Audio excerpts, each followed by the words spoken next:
মা, কি করতেছো তুমি? এদিকে ঘোরো একটু। মা, কয়টা খেতে দাও না, অনেক খিদে লেগেছে, আর সহ্য করতে পারছি না। দাও না মা, কয়টা খেতে। এই দেখো, গুণধর ছেলে খেতে চলে এসেছে। নেই, এতক্ষণ কোথায় ছিলি? ভাত সব শেষ হয়ে গেছে। আমার ভাগের ভাত কে খেয়েছে মা? আমার ভাগের ভাত কোথায়? আমাকে দাও। কে খেয়েছে মানে সেটা কি তোকে কৈফিয়ত দিতে হবে? এখান থেকে যাবি না পিট না খাবি?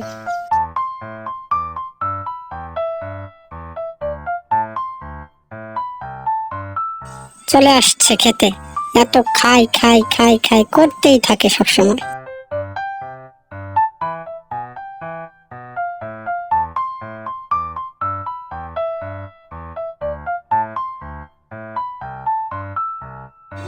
ও মা, কোথায় যাও? শোনো, আমার অনেক খিদে লেগেছে।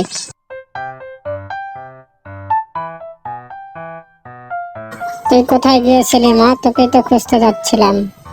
আয়, ঘরে আয়, তোর জন্য অনেক কিছু রান্না করেছি।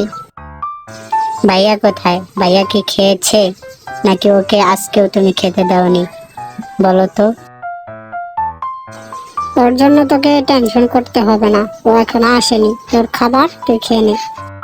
হায় রে দুনিয়া, আর যদি মা বেঁচে থাকতো তাহলে আমাকে অনেক খাবার দিত।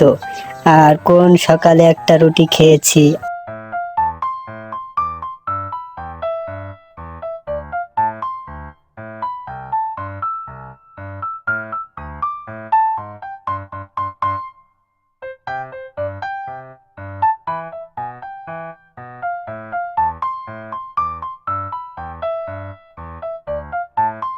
কিরে রাহুল, তুই এখানে মন খারাপ করে বসে আছিস কেন?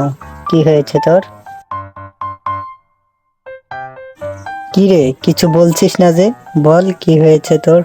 বল, আমায় বলিস না কেন? কি আর বলবো, আমার তো অনেক খিদে লেগেছে, আমি কথাই বলতে। আমার কাছে কোনো টাকাও নেই যে আমি কোনো কিছু কিনে খাবো। ও আচ্ছা, এই ব্যাপার।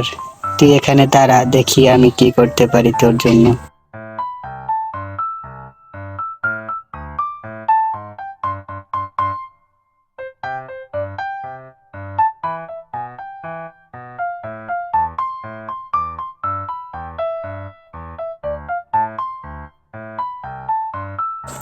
এই নে, এখানে অনেক কিছু আছে, তুই খেয়ে পানি খেয়ে নে, তোর পেট ভরে যাবে আমি যা মনে করছি।